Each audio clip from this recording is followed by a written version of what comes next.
দর্শক, বণিক বার্তার স্টুডিওতে আপনাদের স্বাগত জানাচ্ছি। আজকে আমাদের সঙ্গে কথা বলার জন্য উপস্থিত হয়েছেন চতুর্থ প্রজন্মের বেসরকারি ব্যাংক এনআরবি কমার্শিয়াল ব্যাংকের chairman Ali Hossain প্রদানিয়া।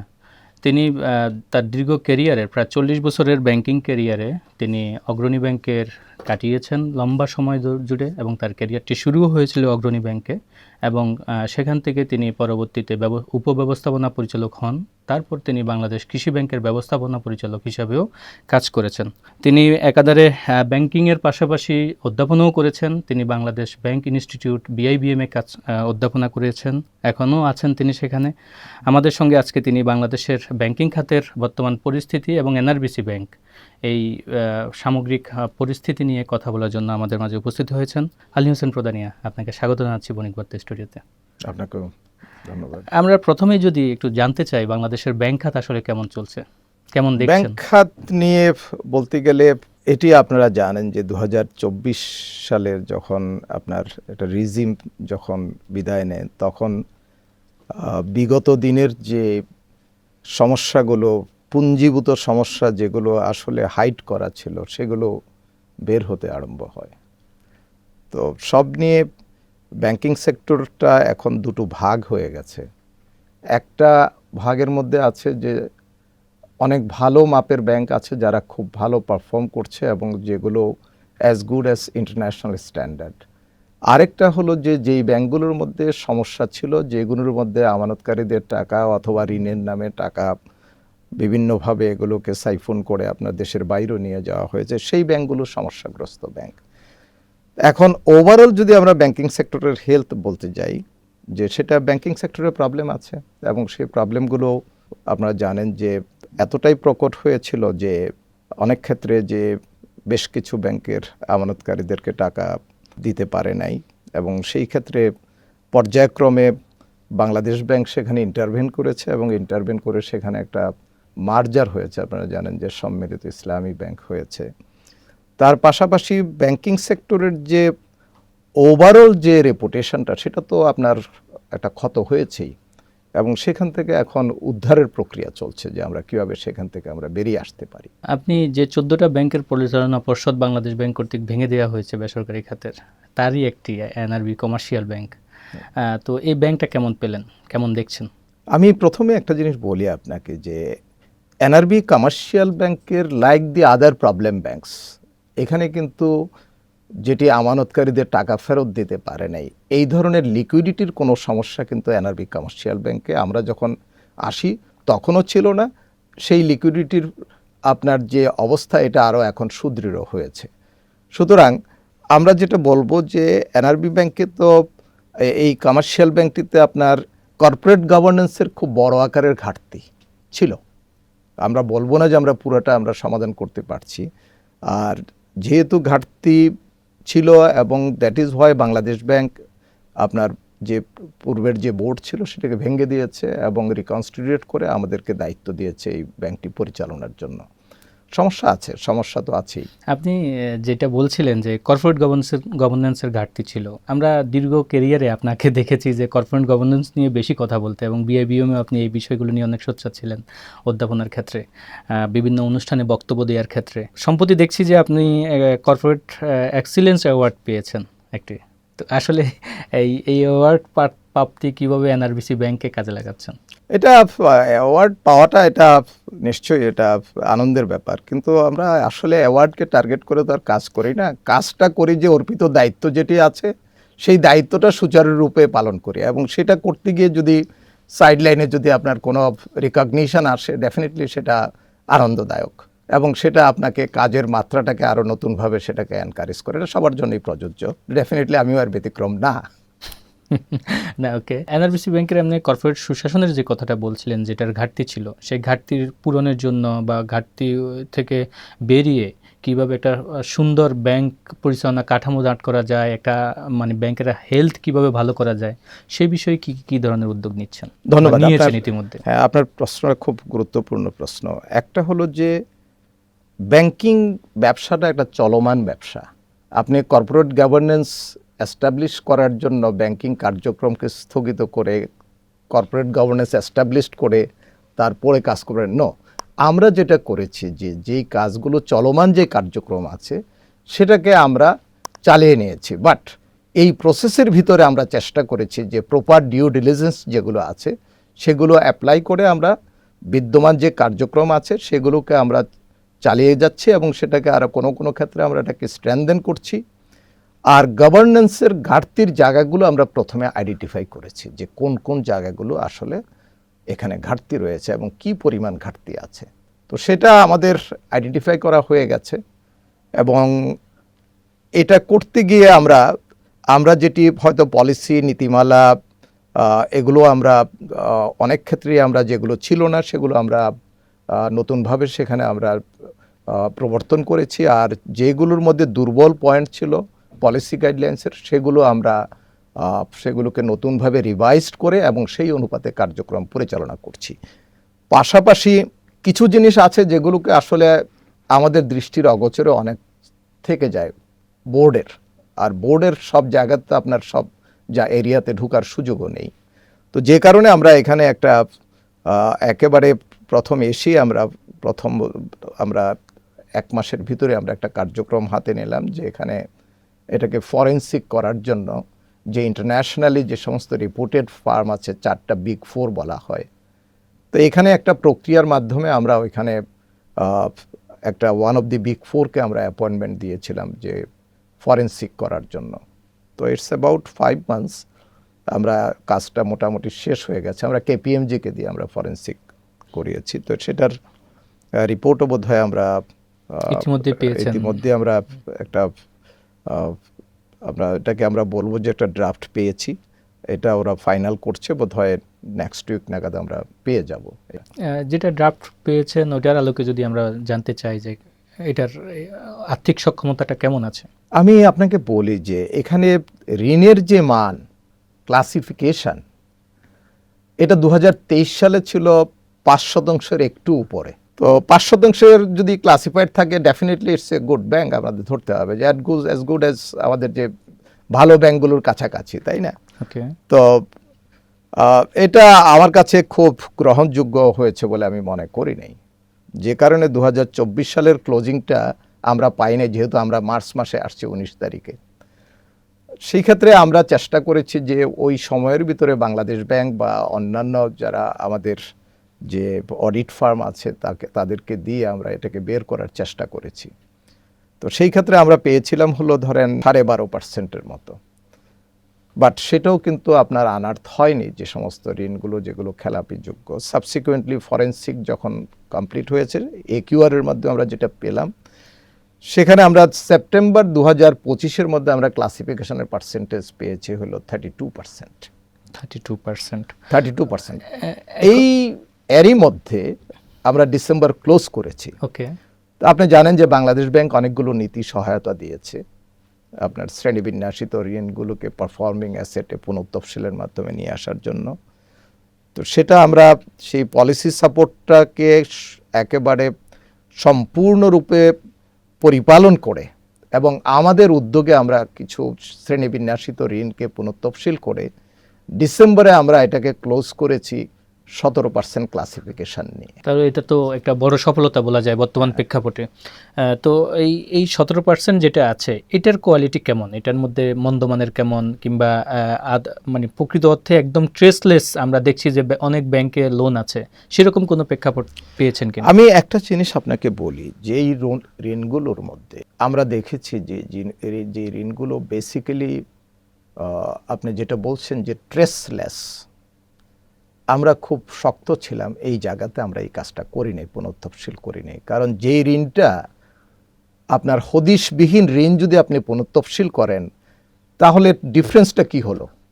Corporate governance তার এখানে থাকছে না, ওই ঋণগুলোতে আমরা হাত দেই নাই, ওইগুলোর এগেনস্টে আমরা আইনানুগ ব্যবস্থা নিচ্ছি আদায়ের জন্য, বরং সেখানে ফৌজদারি এবং আপনার অর্থঋণ আদালতে আমরা মামলা দায়ের করে আমরা চেষ্টা করছি সেগুলোকে আপনার একটা পর্যায়ে আনার জন্য। তার মানে আমরা বর্তমান প্রেক্ষাপটে বাংলাদেশের ওভারঅল ব্যাংকিং খাতের গ্রস খেলাপি ঋণের হার যদি 34% হয় তাহলে এনআরবিসি ব্যাংক তার অর্ধেক আছে, সেই দিক থেকে আপনি বলবেন যে এটা ভালো আছে। বাট স্টিল আমরা বলবো যে এখনকার সময়ের মধ্যে আমি যেটা সবচেয়ে বড় চ্যালেঞ্জ ফিল করছি যে এই সময়ের মধ্যে, সেটা হলো যে ধরেন পলিসি সাপোর্টের আওতায় যে ঋণগুলো পুনঃতফসিল করা হয়েছে সেগুলোর আপনি জানেন যে 2 বছর পর্যন্ত সর্বোচ্চ আপনার মরাটোরিয়াম পিরিয়ড দেওয়া আছে।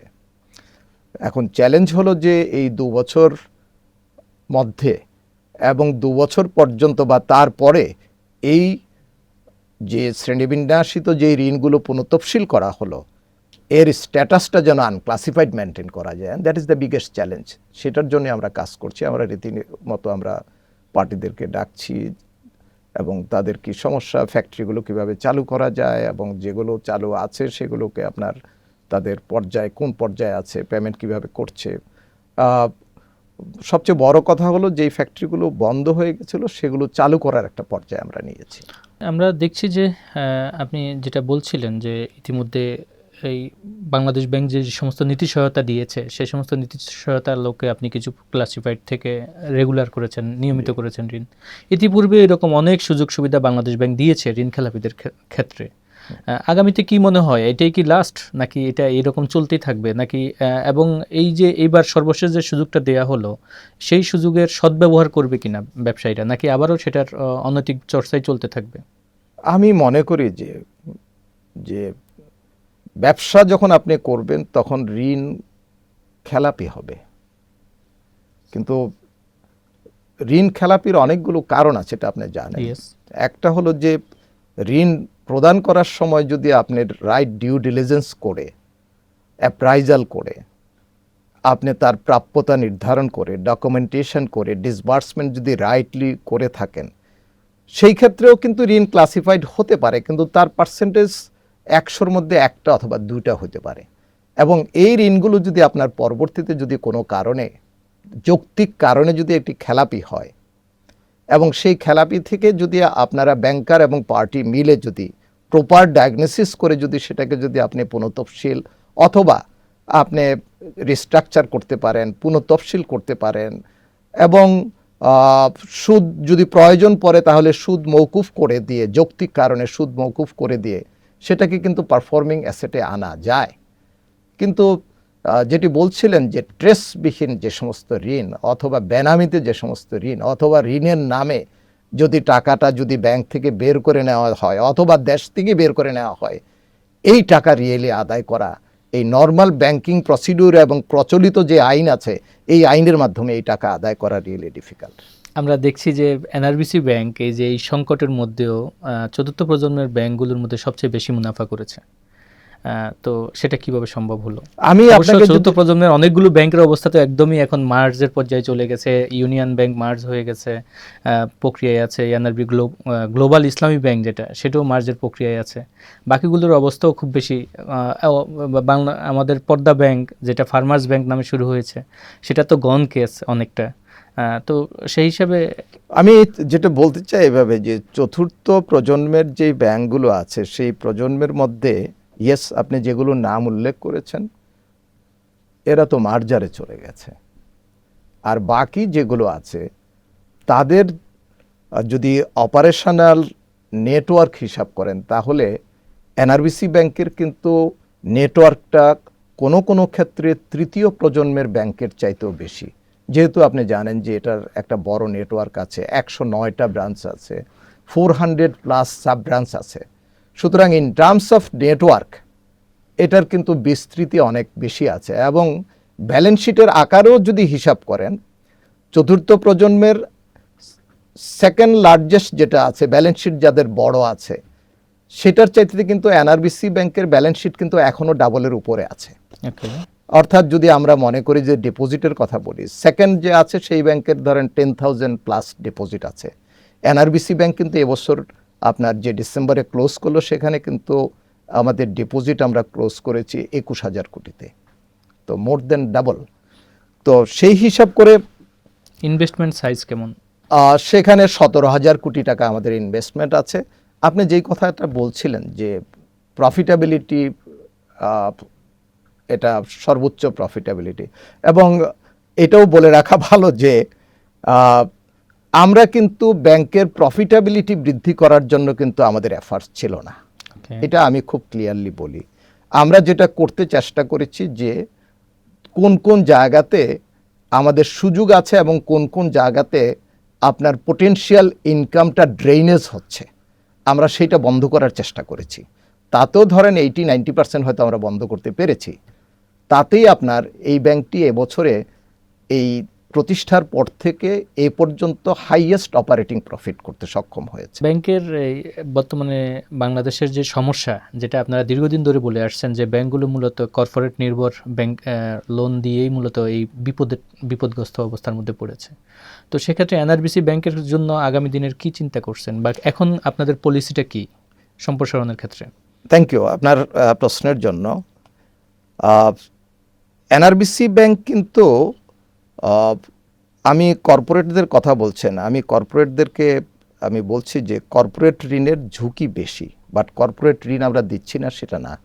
ঝুঁকির মাত্রাটা একটু বেশি থাকে কর্পোরেট সেক্টরে, সেই ক্ষেত্রে আপনাকে ডিউ ডিলিজেন্সটা যেন প্রপারলি করা হয়, এবং প্রাপ্যতা নির্ধারণের ক্ষেত্রে মোস্ট কর্পোরেটস এদের এক্সপোজার আছে, মাল্টিপল ব্যাংকের মধ্যে এক্সপোজার আছে।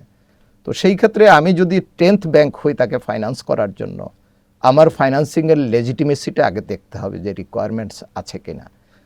তো সেটা আমরা ডিসকারেজ করছি না, বাট কমপ্লায়েন্সের পরিমাণটা বাড়ানো হয়েছে।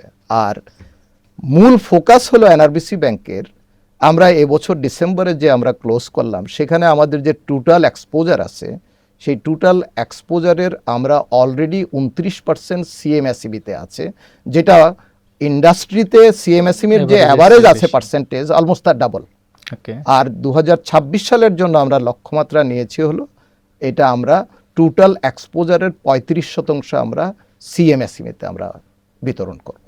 এটা হলো আমাদের মূল ফোকাস। আমরা সিএমএসইবিটাকে প্রেফার করছি খুবই বেশি, এটা বাংলাদেশের অর্থনৈতিক গুরুত্ব এবং ঋণের ঝুঁকি বিশ্লেষণের হিসাব করেও কিন্তু আমরা ওই জায়গাটাতেই বেশি টার্গেট করতে চাই। দেশে যেটা আমরা গত অর্থ বছর বা তার আগের অর্থ বছরগুলোতেও দেখছি, যেটা সবচেয়ে বড় সমস্যা হয়ে দাঁড়িয়েছে, সেটা হচ্ছে আমাদের প্রাইভেট সেক্টরের লোন ক্রেডিট গ্রোথ ইতিহাসের প্রায় সর্বনিম্ন পর্যায়ে নেমে এসেছে। এখন অলমোস্ট এটা 6%।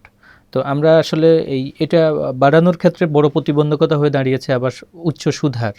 আবার এদিকে আবার বাংলাদেশ ব্যাংক বলছে ইনফ্লেশন কন্ট্রোলের জন্য, মূল্যস্ফীতি কমানোর জন্য তাদের সুদহারের নীতি সুদহার যেটা 10% আছে সেটা অব্যাহত রেখেছে, এবং আগামীতেও খুব একটা ভালো সিনারিও দেখা যাচ্ছে না যে সহসায় এটা কমবে। তো আসলে এই তো একটা এদিকটা রক্ষা করতে গেলে ওইদিকে সংকট হচ্ছে। তো আসলে কোনটা করা উচিত? কি সুদহার কমানো উচিত ইনভেস্টমেন্টের জন্য, কর্মসংস্থানের জন্য, নাকি ইনফ্লেশন কন্ট্রোলের জন্য এইভাবেই অব্যাহত রাখা উচিত? প্রাইভেট সেক্টর ক্রেডিট গ্রোথ যেটি আপনার 6 এর অল্প একটু উপরে আছে, আপনি যদি ইন্টারেস্টটাকে নেট অফ করেন তাহলে কিন্তু আমার মনে হয় মাইনাস হবে, মনে হয় নেগেটিভ হতে পারে, নেগেটিভ হতে পারে। তো সেটা অনেকগুলো প্রেক্ষাপট, শুধু ইন্টারেস্ট রেটকে আপনার এখানে ব্লেম দেওয়া যাবে না, এখানে আরও অনেকগুলো কারণ আছে। একটা হলো যে যেহেতু লাস্ট রিজমের শেষের দিক থেকে আরম্ভ করে বিগত 1 বছরে আমার মনে হয় যারা বিনিয়োগকারী, যারা লার্জ এন্টারপ্রিনার, তারা নতুন কোনো ভেঞ্চারে যায়নি। সুতরাং এটা it's not only the interest, rather it is the credit demand. Credit ডিমান্ডটা আপনার কম। আপনার নতুন ক্যাপিটাল মেশিনারি ইম্পোর্ট হচ্ছে না, নতুন কোনো প্রজেক্ট ফাইন্যান্সিং হচ্ছে না, মানে it is demand side response করছে না ওইভাবে। তা আমার ধারণা যেটা, যে এখানে ইন্টারেস্ট রেট হাই এটা বলা ঠিক হবে না। আর আবার এদিকে গভর্নমেন্টের মনিটারি মেজার্স হিসাবে আপনার যেহেতু ইনফ্লেশন কন্টেনমেন্টের জন্য পলিসি রেটও 10-এর মধ্যে রাখা হয়েছে, তাই না? তো সেটা যদি থাকে, পলিসি রেট 10 থাকলে, এদিকে আবার গভর্নমেন্টের যে গভর্নমেন্ট সিকিউরিটিজ আছে যেগুলোকে আমরা রিস্ক ফ্রি রিটার্ন বলছি, সেটাও কিন্তু 10-এর উপরে আছে। ইভেন এখনও কিন্তু ট্রেজারি বিলের ইল্ড আপনার 10-এর উপরে আছে। তো ট্রেজারি বিল যদি রিস্ক ফ্রি রিটার্ন যদি আপনার 10-এর উপরে হয়, তাহলে ডিপোজিটর যারা আছে ব্যাংকের, তাদেরকে ডিপোজিট কালেকশন করতে হবে, ডেফিনেটলি তার চেয়ে প্রিমিয়াম দিয়ে কালেকশন হওয়া উচিত, যদিও রেট এখনও পলিসি রেটের নিচে আছে অনেক ক্ষেত্রেই। তাহলে ল্যান্ডিং রেটটা কোথায় হবে? আপনি যদি আপনার স্প্রেড যুক্ত করে যদি ল্যান্ডিং রেট করেন সেটা হাই হবে, but this is the reason যে ল্যান্ডিং রেট উপরে আছে। আবার এদিকে ইনফ্লেশন কন্টেইনমেন্টও কিন্তু একটা খুব জরুরি ইস্যু হয়ে গেছে। তো এটার মধ্যে এখন রেগুলেটর কিন্তু এটাকে ব্যালেন্স করছে মানে হলো যে আপনার একদিকে হলো ইন্টারেস্ট রেট, আরেক দিকে হলো ল্যান্ডিংয়ের গ্রোথ, ক্রেডিট গ্রোথকে বাড়াতে হবে, আরেক দিকে ইনফ্লেশন কন্টেইনমেন্ট। আবার রেগুলেটর কিন্তু বাজারে মানি সাপ্লাইও কিন্তু করছে। সেটা হলো যে আপনি জানেন যে এই সময়ের ভিতরে যে রেমিটেন্সের রোবাস্ট গ্রোথ হচ্ছে, এবং প্রায় সেই 4 ক্ষেত্রে বিলিয়ন আপনার ডলার কিনেছে Bangladesh yes, bank. Bangladesh bank যে ডলার বাই করছে সেটার কারণে বাজারে আপনার লিকুইডিটি আপনার ইনজেক্ট হচ্ছে। তো সেটা আমরা মনে করি যে সামনে ফোর্থকামিং ইলেকশনে যদি ইলেকশন হয়ে যাওয়ার পরে একটা স্টেবল গভর্নমেন্ট, ইলেক্টেড গভর্নমেন্ট যদি আসে, তাহলে হয়তো ক্রেডিট ডিমান্ডটা খুব ভালোভাবে ইনক্রিজ করতে, এটা আমাদের প্রত্যাশা যে বাড়বে। সেই ক্ষেত্রে হয়তো সিনারিওটা চেঞ্জ হতে পারে। আপনি নির্বাচনের কথা বলছিলেন, ভালো নির্বাচন হবে বলে মনে করেন? আমরা প্রত্যাশা করি বাংলাদেশের জন্য সামনের যে নির্বাচনটা, সারা বিশ্ব তাকিয়ে আছে, আমরা সবাই তাকিয়ে আছি একটা ক্রেডিবল ইলেকশনের জন্য, পার্টিসিপেটিং এবং ক্রেডিবল ইলেকশন। আমরা আশা করি তাই হবে ইনশাআল্লাহ। নির্বাচনের পরে স্থিতিশীলতা বা ক্রেডিট গ্রোথের যেটা আপনি বললেন যে ডিমান্ড সাইডটা আসলে সেই অর্থে নেই, এই কারণে আসলে ক্রেডিট গ্রোথ হচ্ছে না। তো সেক্ষেত্রে ডিমান্ড কতটা বাড়তে পারে বলে মনে করেন, এবং সেক্ষেত্রে আবার তারল্য সংকট তৈরি হয় কিনা? আমার মনে হয় বাড়লে। যেটা যে ব্যাংকিং সেক্টরের লিকুইডিটিটা আপনার ইমব্যালেন্স হয়ে আছে। কোনো ব্যাংকের মধ্যে লার্জলি সারপ্লাস লিকুইডিটি, আর কোনো ব্যাংক শর্টেজের মধ্যে আছে। কিন্তু ওভারঅল যদি মার্কেটের যদি ক্রেডিট ডিমান্ড আপনার বেড়ে যায়, তাহলে সেই ক্রেডিটকে আপনার সাপোর্ট দেওয়ার মতো বাজারে লিকুইডিটি আছে। আরেকটা হলো যে যদি ক্রেডিট ডিমান্ড যদি আপনার ট্রেজারি বিল বন্ডের চাইতে যদি আপনার এটা যদি আকর্ষণীয় বেশি হয়, তাহলে আপনার ডিসপোজাল দিবে, ওইগুলো বিক্রি করে আবার লিকুইড করে মার্কেটে ব্যাংকের যে ইউজুয়াল অ্যাক্টিভিটিস সেখানে আবার চলে আসবে। এটা তো কোনো প্রবলেম নাই। ব্যবসা সম্প্রসারণের জন্য আপনারা আর কি কি ধরনের উদ্যোগ নিচ্ছেন? বিশেষ করে আপনি রেমিটেন্সের কথা বলছিলেন, রেমিটেন্সের বেশ ভালো আমাদের এই মুহূর্তে। রেমিটেন্সের আনার ক্ষেত্রে আপনার উপশাখার যে নেটওয়ার্ক আপনি বললেন যে 400-র বেশি উপশাখা আছে, এগুলোকে কিভাবে কাজে লাগাচ্ছেন? কিংবা বৈদেশিক বাণিজ্য, আমদানি এবং রপ্তানি বাণিজ্য বাড়ানোর জন্য কি ধরনের পদক্ষেপ নিচ্ছেন? আমরা যেটা করছি সেটা হলো যে 2026 সালের জন্য আমরা একটা ভালো লক্ষ্যমাত্রা আমরা নির্ধারণ করেছি। আগামী 24 তারিখে আমাদের কনফারেন্স আছে, ব্রাঞ্চ ম্যানেজার্স কনফারেন্স, সেখানে আমরা ডিক্লেয়ার করব যে লক্ষ্যমাত্রাটা। সেখানে আমাদের ক্রেডিট গ্রোথ আমরা যেটি নির্ধারণ করেছি সেটি ডেফিনেটলি বিগত বছরেও কিন্তু আমাদের যদিও ইন্ডাস্ট্রি 6%-এর উপরে গ্রো করেছে, এনআরবিসি ব্যাংক কিন্তু গ্রো করেছে অলমোস্ট 12% রেটে। তো এবছরও আমরা সেটা 15%-এর উপরে আমরা ক্রেডিট গ্রোথ নির্ধারণ করেছি। অফকোর্স যে আমাদের যে লায়াবিলিটি গ্রোথ, যেটা ডিপোজিটের গ্রোথ, সেটাও সাবস্টেন্সিয়াল আমরা নিয়েছি। আর প্রায়োরিটি হিসেবে আমরা যেটা দেখছি যে আমরা সিএমএসইকে আমরা ফাইন্যান্স করার জন্য আমরা উদ্যোগ নিচ্ছি। আর টোটাল যেটা আছে যে এক্সপোর্ট এবং ইম্পোর্ট, এক্সপোর্টের লক্ষ্যমাত্রা যেটি নির্ধারণ করা হয়েছে, গত বছরও আমাদের এক্সপোর্টের লক্ষ্যমাত্রার আমরা কাছাকাছি পৌঁছেছি। এবছরে আমরা যেটি নিয়েছি 7,000 কোটি টাকা আপনার ইম্পোর্ট, 6,500 কোটি টাকা এক্সপোর্ট। আর রেমিটেন্স আমরা গত বছরে যেটি কালেকশন করেছি, আমরা এবছরে মোর দেন ডাবল আমরা টার্গেট নিয়েছি, which is very much possible to attend. কারণ যেই নেটওয়ার্কটা আছে এনআরবিসি ব্যাংকের, ইট ইজ নট এক্সপোজড। আপনি জানেন যে আমি যখন কৃষি ব্যাংকে ছিলাম তখন কিন্তু কৃষি ব্যাংকেও কিন্তু রেমিটেন্স খুব একটা আসতো না, ধরেন 5 লাখ 6 লাখ রেমিটেন্স আসতো। সেই জায়গার মধ্যে এখন সেকেন্ড হাইয়েস্ট রেমিটেন্স কালেক্টর হলো আপনার বিকেবি। তো এদেরকে বাংলাদেশের যারা কাজ করছে রেমিটেন্স নিয়ে, যে সমস্ত বড় প্রতিষ্ঠানগুলো আছে, অ্যাগ্রিগেটর আছে, বাইরের রেমিটেন্স হাউসগুলো আছে, আমি এদের সাথে এই নিয়ে বোধহয় 3বার বসেছি। তো নতুন নতুন ড্রয়িং অ্যারেঞ্জমেন্ট হচ্ছেন। আমি আশাবাদী যে এই এনআরবিসি ব্যাংকও ইন ফিউচার প্রথম 5-এর মধ্যে যাবে, হয়তো 2 থেকে 3 বছরের ভিতরে। এটা আমি প্রত্যাশা করছি এবং সেই নিয়েই আমরা নেটওয়ার্কটা সৃষ্টি করছি ওইভাবে। আপনি এতক্ষণ ধরে যে সমস্ত পলিসির কথা বললেন যে আপনারা ব্যাংকের সুশাসন ফিরানোর জন্য নানা ধরনের রেগুলেশনগুলো চেঞ্জ করতেছেন, এবং ব্যাংকের যে জায়গাগুলোতে অপব্যয় হতো কিংবা অনিয়ম হতো সেগুলো আপনারা বন্ধ করেছেন, এবং একই সঙ্গে ব্যবসা সম্প্রসারণের জন্য নানা ধরনের উদ্যোগ নিয়েছেন। এই সব মিলাই আমরা যদি জানতে চাই যে আগামীতে এনআরবিসি ব্যাংকের ভবিষ্যৎ কী, এবং সেটি আগামী 3 বছর পরে কোথায় যাবে, 5 বছর পরে কোথায় যেতে পারে? এনআরবিসি ব্যাংকটি তার যে নেটওয়ার্ক, সেই তুলনায় কিন্তু এটা আন্ডার পারফর্ম করছে।